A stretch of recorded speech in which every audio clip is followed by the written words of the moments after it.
everybody. Welcome back. Hello. This is Bad Marriages in the Bible, and we are your hosts. I'm Sean. I'm Kate. And we are the founders of Dandelion Ministries. We are married. And Dandelion, I just slipped that in there. Dandelion Ministries is about creating space for people to experience the grace of Jesus Christ in their place of need. Because as I love to say, if you're not actually experiencing his grace where you need it, then what's the point? Do something else with your time. You know, go try to make a ton of money and eat, drink, and be merry, for tomorrow we die. That's if Jesus isn't real, that's all you got. But so how's that for an uplifting message in front of this podcast? But we are married, and we like to talk about marriage because it is a big part of our lives and and relationships in general. It's a big part of the Bible. Yes, because when we talk about our need, when we're saying our place of need, you feel it more than anywhere else in the context of relationships, because that's where you feel your brokenness. You feel the fact that you need love and you want love, and for some reason, that tends to go sideways often in our relationships, because that is sin. Our sin is the fact that we are unable to love the way that we should and the way that we need. And so we are broken lovers. And so we need God's grace there. So that's why we're looking at bad marriages. We're looking at relationships in Scripture, family relationships, and seeing how God brings big redemption, as Kate likes to say. Right. It's not just a trashing session. No. It's not a trashing session at all. It's actually helping you manage. If you ever read the Bible, you'll be surprised at how raw and honest and sorted it is. And so we want to give you some tools to understand what it's saying. Right. Yeah, it's not full of heroes like you might have thought or been taught in Sunday school. It's full of regular people like you and me that need salvation and need forgiveness. And it's meant to describe problems so that you can see yourself in them. That's right. Like, so that you can relate to these people. It's not be like them. It's how are you like them already? Yes. It is for you. God wrote these things down because they are to be applied in your life. And you're the one who actually needs to hear them, as we all do. And it's Thanksgiving week also on top of that. And Happy Thanksgiving. Happy Thanksgiving, everybody. And we are going to talk a little bit about that at the end of the episode, some of the issues that people might face returning home to visit family and things like that, or just dealing with the holidays. Yep, it can be the best of times and the worst of times. Yes, exactly. And but before we get there, we're going to finish our treatment of Ruth. We are in the book of Ruth, which takes place in the time of the Judges, which we've just walked through that whole book. And we've been talking and looking at Ruth and Naomi and their relationship, this mother and daughter-in-law, and how just the depths of their relationship and how beautiful it is and how it reflects the love and commitment and faithfulness of Jesus to us. But also this character Boaz, who has come out of the woodwork to bring redemption for these two women. And we left you guys with Ruth having been sent to the threshing floor after doing a lot of gleaning. We talked about gleaning a lot last week. And yes, exhaustively. Yes. And she went to the threshing floor where she uncovered Boaz's feet and all of these things and laid at his feet. I mean, that is like, I don't know why those scenes aren't put into our movies these days. Talk about a sex scene where it's like uncovering his feet. Right. They did not apparently have sex, but it is the sultry, love, passionate moment. Yeah, it's somehow a foreplay.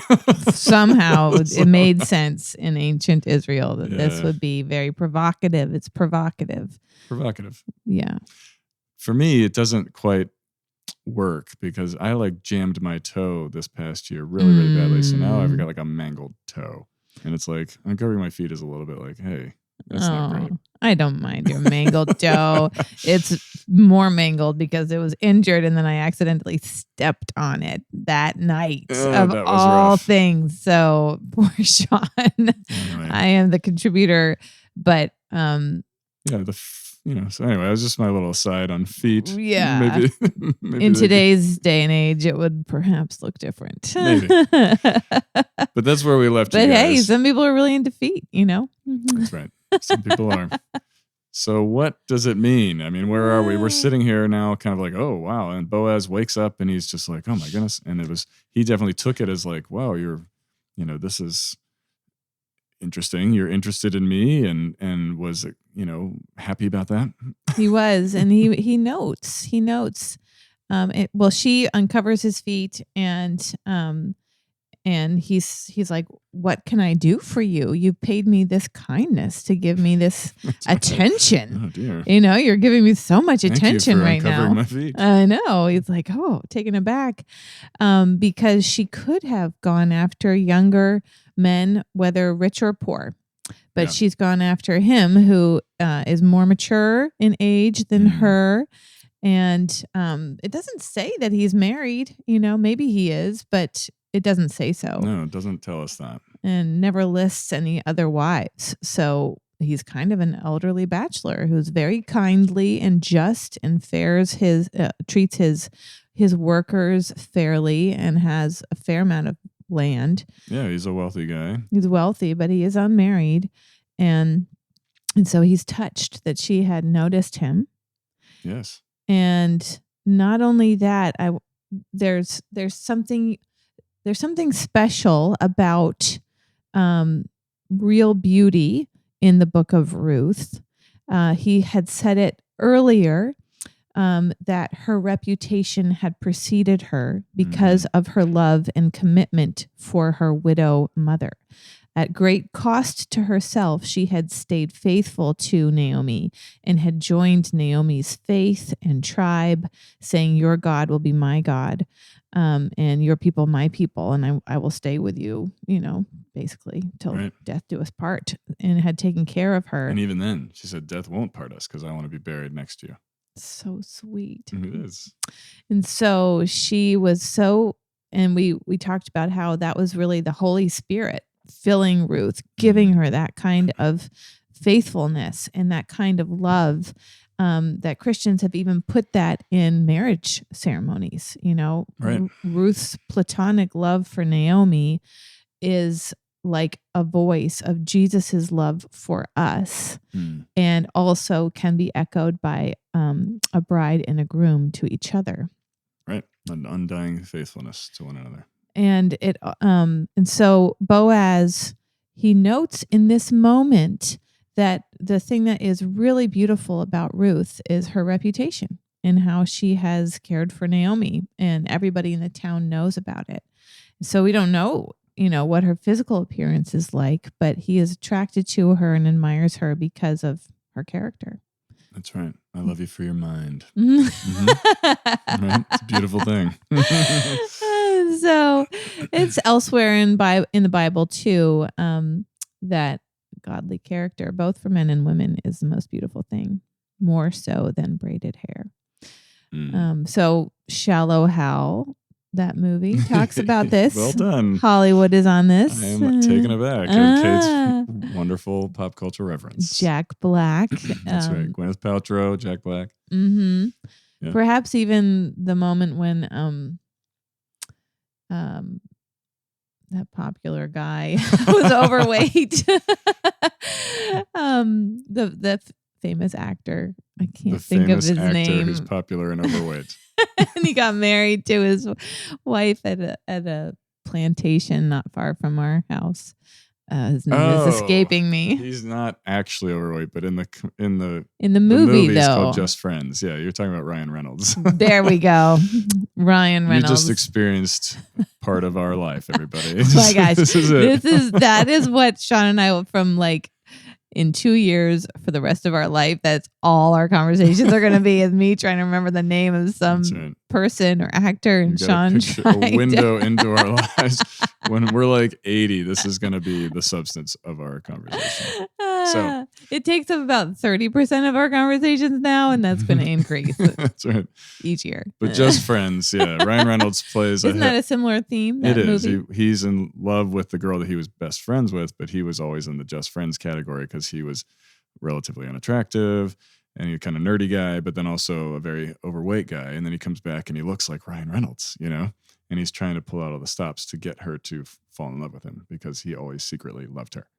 And he's trying to get out of the Just Friends category. But so maybe that really isn't it's not quite the same, but she always did love him as a friend. So he had that going for him. Yeah. So that one, scratch that, guys. We just spent 5 minutes on the part of the nothing. movie that I remember the most. I'm not going to stop. We're going to keep going. All right. Is that he rents glean this movie in the attempt to get her back. And I always grieve this. He rents a 911, like a Porsche, really nice car. Oh, yeah. And he accidentally leaves. They're like in Minnesota or something. And he leaves the windows open all night, and the car is frozen on the inside, and he just destroys this beautiful Porsche. So geez. I literally don't care about anything else in that movie. Unforgivable sin right there. That's right. I love cars, everyone. I am very superficial that way. But anyway. Feet, cars, you just have to find each other's special buttons. There it is. But so maybe that's not a great example, but Ruth is certainly focusing on that. And of course, godly character is not anything you can force. It has to be a gift from the Holy Spirit. It has to be a gift from God, because we'll all just be serving ourselves without his intervention. But he has given Ruth that grace, and she is an unlikely heroine too, because we spoke about last time, she is from an enemy tribe. Right. And she has come and joined the Jews and become one of their people. And but she came from a hostile tribe that continues to be hostile to the Jews. So this is truly an outsider being welcomed in. And so it's God all the way giving her that desire and that grace. Yeah. And so that's exactly right. And it gets us to Boaz, and Naomi is the one who, as we said, has sent Ruth to do these things, because Naomi knows the system of redemption, frankly, that this is a form of redemption possible for Naomi and Ruth through a relative. Boaz was from the same house as Elimelech, a relative of her husband. A relative of Naomi's husband. And so one of the things that they had in the ancient Israeli culture, Jewish culture, was that if your brothers, if your brother dies, or your, sibling or cousin or something like that, and you have the ability to redeem them, that's the word they use, which means you go and you take them into your household so that they are not left impoverished and die a horrible death of starvation and loneliness, right? I mean, that's it's basically like adopt the grown-ups. Yeah. Adopt the widows. But they did this through marriage most often. It's called levirate marriage. There you go. Thank you. Who knows how we say that? Levirate marriage. Deuteronomy chapter 25, verses 5 through 10 does talk about that kind of provision. And let her have some children too. The brother-in-law is supposed to marry the widow and help her line continue. So this is one of the provisions that was made, and Boaz knows this when he finds out that Ruth is Naomi's daughter-in-law and had come with Naomi and all of that. And as Kate said, her reputation preceded her, and so he looks into it and figures out that there's actually a person in front of him in the line of redemption. There's another redeemer that they don't name; they just call him the other redeemer. And so he was obviously closer in line to Elimelech in some way than Boaz. And so he goes and tells this guy, he's like, let's sit down and have a conversation. Oh, but first he reassures Ruth because they're still chatting in the middle of the night. Scandal. Right. Provocative scandal. And he's like, oh my gosh, I am so flattered. I will sort this out in the morning. There's somebody closer than me. And then he gives Naomi a very generous gift, like 6 sheaves of barley. He packs it up for Ruth. Just wait till our next anniversary. That's what you're getting. Can't wait. Got some barley for you. That's my love language. So then they actually nap a little bit more, and then she packs it up and leaves before anybody can notice her and takes it to Naomi. Naomi's like, how'd it go? And she's like, he gave me all this barley for you. And she's like, oh, that went well. Okay, now wait, Ruth. I'm sure Boaz will figure this out today. And sure enough, Boaz does. Yeah, so Naomi is like this little matchmaker in the background. Very clever. And that's when Boaz goes and approaches the other redeemer. And he does it in a public way. He does it and he brings the other men of the town around and they all sit down because it's like one of the things they did. Like, we're going to negotiate this out and we're going to make a deal so that everybody sees it. We got witnesses. And he tells them, like, this is Naomi. She's going to sell this plot of land that belonged to Elimelech. You can buy it and redeem her. And then everything will be copacetic and great. And the guy's like, sure, I'll do that. But then Boaz is like, and there's one more detail. You also get Ruth, the Moabite, who is her daughter-in-law, and you have to take her as your wife and preserve her chain of life, whatever the word I'm looking for, her line. And the Redeemer's like, oh, I can't do that because I'm already married. If I do that, then that's going to threaten the inheritance for my kids and all this stuff. So he says no. And that was... read between the lines, Boaz was like, he played that card perfectly because he was like, I want her and I want to do this. And I'm going to show this guy that this is just not a good situation for him. And so the guy agrees. And the way they signal this is they trade sandals. That was one of the other things. A lot about feet. There's just a lot of things about feet with the Jews in ancient Near East. And so they take off their sandals and they exchange sandals, and all the men of the village are like, They witness it. There's a lot of witnessing and a lot of going on when the sandals are taken off and exchanged. It's all very above board. That's right. I like that he gave him his sandal. And then they actually speak a blessing on Boaz after this happens. And refer to a lot of wonderful things we've already read in Scripture. We've already covered in our podcast with the different families. They talk about, you've got it right there. Our cat is lying on my Bible right now, so I literally can't see it. But Kate can find the exact references. They say, may the woman, the Moabite woman that you are bringing in, may she be blessed like Rachel and Leah, who were the sisters and wives of Jacob, and they mothered the 12 sons of Jacob who became the 12 tribes of Israel.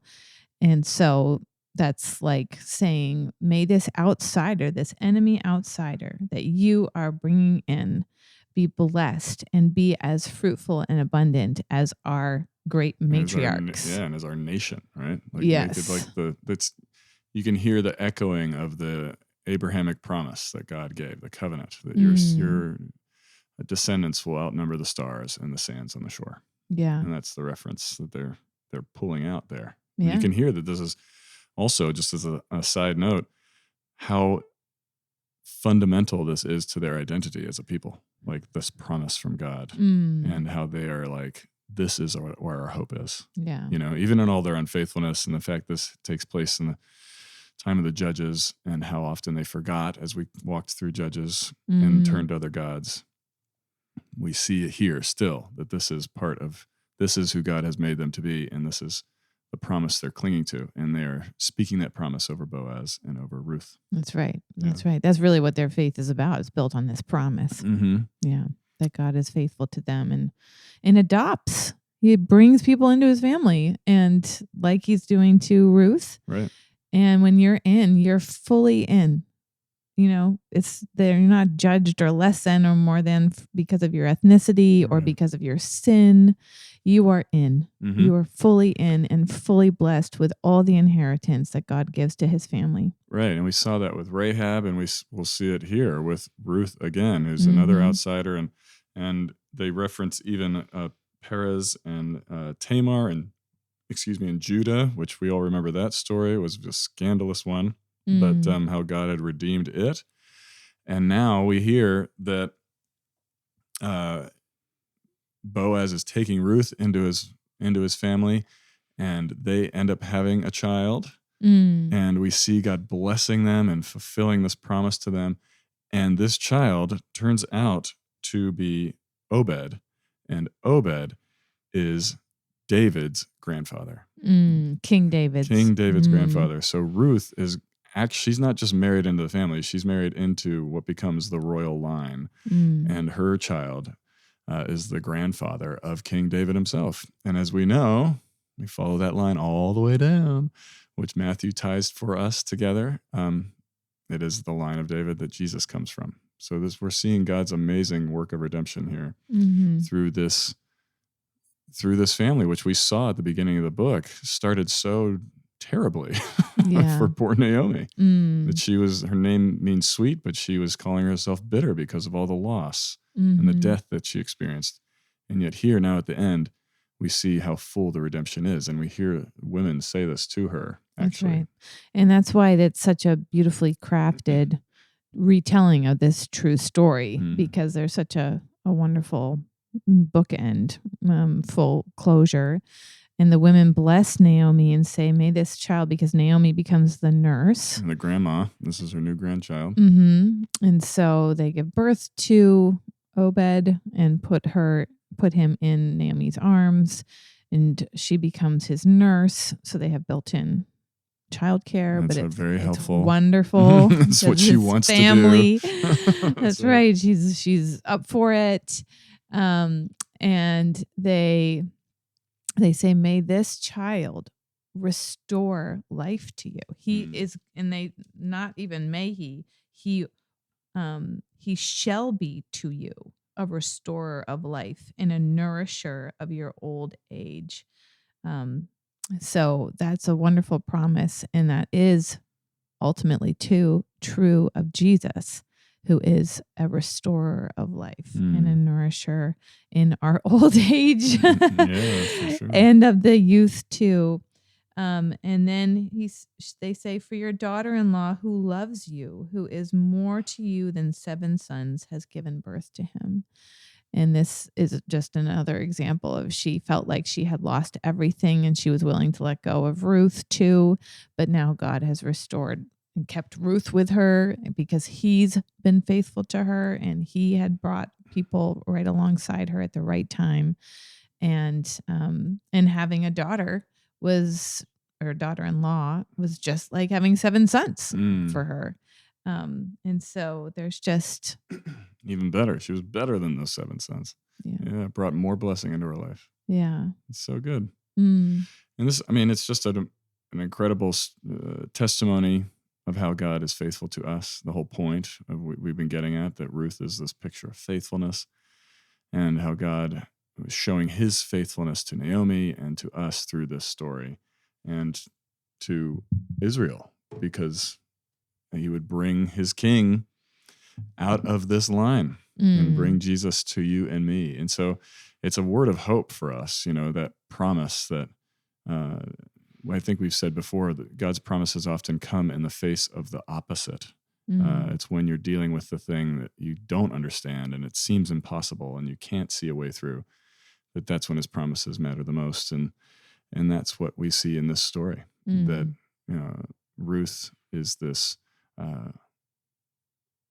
wonderful, faithful, loving daughter-in-law, and one that makes sure that Naomi's not alone and stays with her, and through her then comes incredible blessing for Naomi. And so I just say that to you all as you are dealing with whatever your unsolved problems are, because we all have them, that this is the God we believe in. He's the God that does not leave us. that he sees us in our pain and our brokenness, and he sees the unsolved thing you're dealing with, and that he has a good answer, and he has a promise of redemption for you, that he's actually going to bring new life in a way that you wouldn't otherwise have experienced, and you certainly wouldn't expect. That's a promise to you.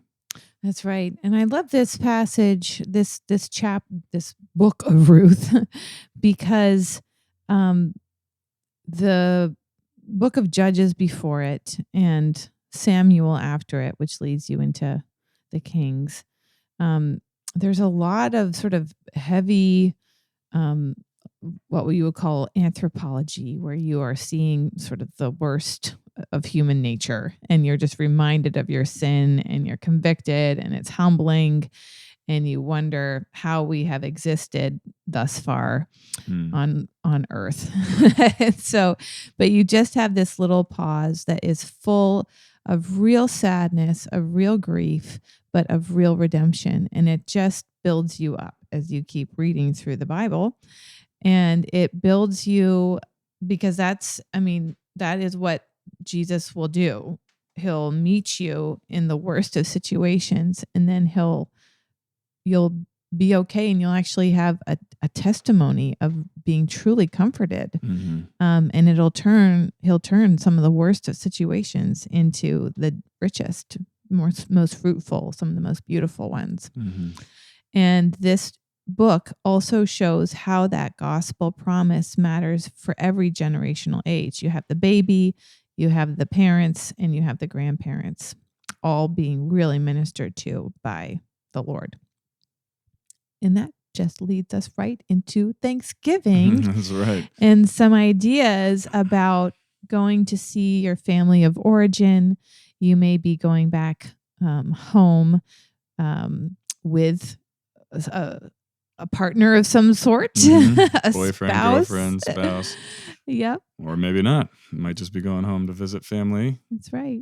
And either way, it can be a challenge for a lot of us. Yeah, it can be the best of times and the worst of times. Yeah, I mean, it's so much so that there are now, every year, there are articles in the New York Times and other periodicals about how to navigate these things. Yes. And how to maintain your personhood as you go through this. Yes. Yeah. Because, we all feel that pull. It's it's the patterns that before you could eat or speak. No, that's not true. We could eat right away. And we could speak words right away. I think everybody before understood. We could, whatever. No, remember anything before we Yes. could remember. That's what I'm trying to say. That's what you're trying to Those say. patterns were formed, and you'll just I get surprised how quickly I'll fall back into them. Absolutely. I mean, it's one of the other parts of life. We all love to talk about, I have the power to choose and free will and all that stuff, except for it's really not true at all, because you didn't choose what family you were born into. None of us do. And how well do you choose not to get involved in that family argument that will only end in hot tempers and insults? Right. We often, exactly as you say, there's so many blessings, obviously, to family. This is something that we all love in so many ways. And at the same time, there's so many opportunities for difficulty because of our broken love. Well, because we love so much. And exactly. I mean, right. Because it matters so much to us what these people think and say. And as you say, they're our primary relationships. And so for us going home, very often. So what's been helpful for us? Yeah, it can be, right. Thank you. It can be a challenge. So your family may have a tendency to get into conversations that you otherwise don't want to be in. Yeah, this was a helpful one for you, to think, do I even want to get in that conversation? Right. Or, maybe, we lived in a very charged context as a country politically, and the world in general is getting more and more that way. And it can be very difficult to have those conversations, or to, family members can get into debates and things like that. And they may not share your views, and they may not respect your views. Yeah, there's a difference between having a different point of view and feeling respected in the conversation versus having somebody just trying to prove that they're right. Yeah. And that ends up feeling maddening. it's not really a conversation. It's Right. just two people trying to prove they're right. Yeah. And so that's one of the things that you can, think about before going home. It's always helpful to have some sort of little plan. It doesn't have to be like extensive. You don't have to plan out every second of every day. Although if your family's really rough, you might need to. But more often than not, it's just kind of thinking through what is a life-giving conversation for me. Mm-hmm. What are the limits to my relationships sometimes? Sometimes you might have a family member that really just can't go where you would love to go. They can't go to a certain level of intimacy, or they can't really meet you in a deeper conversation. And so you need to keep it light, and maybe just talking about the football game is just enough, and that's fine. Or talking about, I don't know, your favorite foods, just like keeping it light and enjoying that space, or watching a movie together, these types of things. But sometimes there's just topics that that are only going to lead to conflict and frustration. And you don't have to go into that conversation. If the conversation starts, you can just say, thank you. I'd really prefer to talk about something else. And if they can't handle that or can't insist, that you always have the ability to just get up and go to another room for a moment, go get yourself some space and take a walk. And, but it really is okay. That was one of the things that was in an article that I read just recently. It was a version of the Serenity Prayer that a person wrote in and said, God, grant me the serenity to accept the things I cannot change, the courage to change the things I can, and the wisdom to know when I need to just get up and leave the room. And so that's something you can do. That's on the sort of you're relating to that family member or to other people. But on the back side of that is that kind of the intimacy that you wish you could have with that family member does need to be grieved. And you need a safe place to be able to share that and to, talk through what you were hoping for, what you needed, what you couldn't get, and to walk through forgiveness and acceptance and letting go. And that you cannot do on your own. And you need people alongside you to support you with that. And maybe it's a friend, maybe it's a therapist, maybe it's a really strong recovery group, maybe it's a great Bible study that's like emotionally aware. Or a spouse that's joining you on this kind of emotional recovery journey. And it might be great to check in with somebody that is one of your, sort of on the backside, your support people throughout the weekend. It might be helpful for you. Yeah, it is for us. Exactly. Yeah. So if you're married, that's one of the things, it's some of the conversations we have before, going to stay with family or whatever, because the reality is when you're married, even when you're dating, you're going into a situation where you definitely have a role that you kind of were in, especially if it's your family of origin, like there's a dynamic. They know you in a certain way. They know you in a certain role and all that. And yet here you are with another person and they've got a new relationship and it's new. Maybe it may not even be that new, but it's new in the sense that it isn't what we all grew up with. Absolutely. That was my story. Oh my gosh. Because Sean and I dated for 6 years before we got married because we met each other young. And so I was completely hooked into my family of origin, and there's youth involved with that when you live under your parents' house. I mean, how can you not be? But I was, and we were completely about taking care of each other. Like that was our family thought was love. You take care of each other and you make each other feel better. And it's like a full-time job. And so when Sean came into the picture and would join us on family trips or family holidays, it was almost like I forgot about him because I didn't have a role I didn't just think about that with him involved now. I had to carve it out. out. Sorry, Sean, I'm busy. It's a full-time job over here. I got to take care of everybody. It's always hard being the first one in that's like gonna stay. I know. I remember my sister one time being like, "Where's Sean? Is he okay?" And I hadn't even noticed. Thought about it. I was crying in the corner. like, oh my gosh. No, it's And so God used you to help me become aware of myself and my own family patterns. And it's actually not a way to live, to be so obsessed about your family members that you don't even have any self-awareness about what you want and what your dreams are and who you are. So sure. And that was and I had my helpful. own version of that because we would go hang out with my family of origin, and there was just this common unspoken thing that we wouldn't really.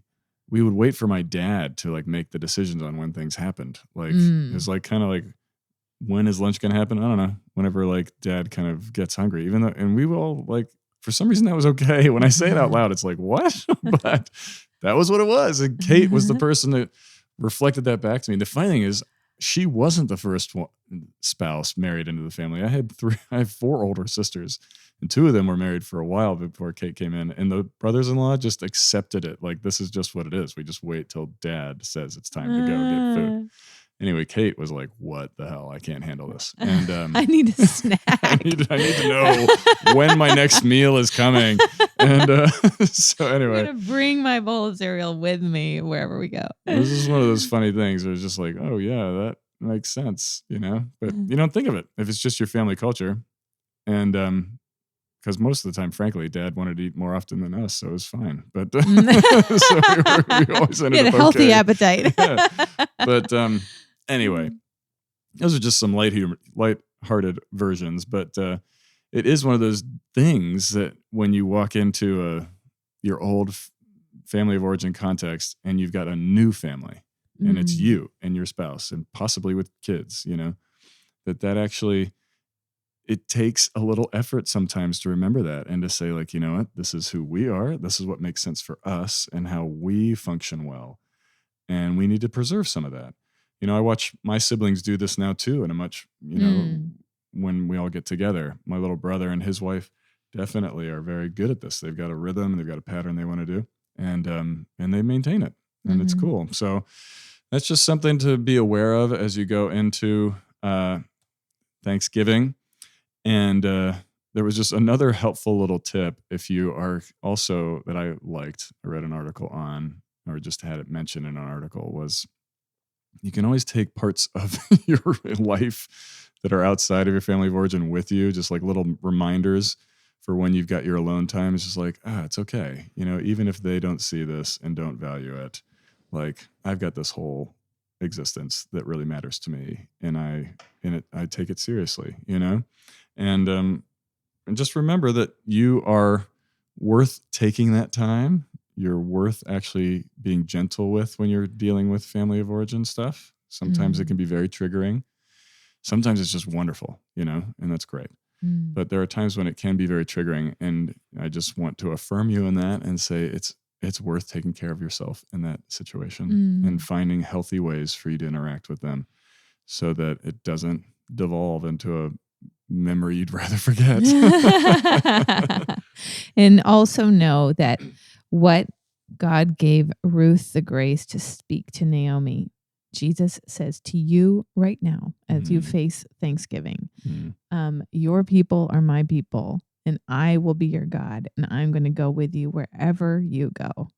I am with you in your normal day. I'm with you on the holiday trip. I am with you when you get triggered, and he's the God who is the Redeemer. That's right. He actually redeems our triggers, and when we say things we don't mean to and have to make amends, he is our Redeemer. So what we saw with this adoption of this widow couple is another way of showing what spiritually happened on the cross when Jesus forgave all our sins and welcomed us and said, "Your Father, my Father is your Father," and you have the full benefits of our entire family of heaven. And so he is at no lack to help you through this Thanksgiving and whatever other family of origin issues or whatever issues you might face in your marriage or the relationships that are close to you in your life. He is the same God of Ruth as he is for you. That's right. And we will be just praying a blessing over all of you, our listeners. Lord God, get them through and bless them. Help them have a great Thanksgiving. And we're so grateful for you listening to us today. We, as always, have in our show notes ways for you to see what we do at Dandelion Ministries. You can go to our website there. You can find a link to support the show because all of our ministry is done by generous donations from individuals and churches. And also, there is a link to send questions. If you want to send questions or prayer concerns, things like that to us, you can find my email there. And we are just so grateful for you guys. Hope you have a wonderful week, and we'll see you on the other side of Thanksgiving. Thanks for listening. Bye-bye. Bye.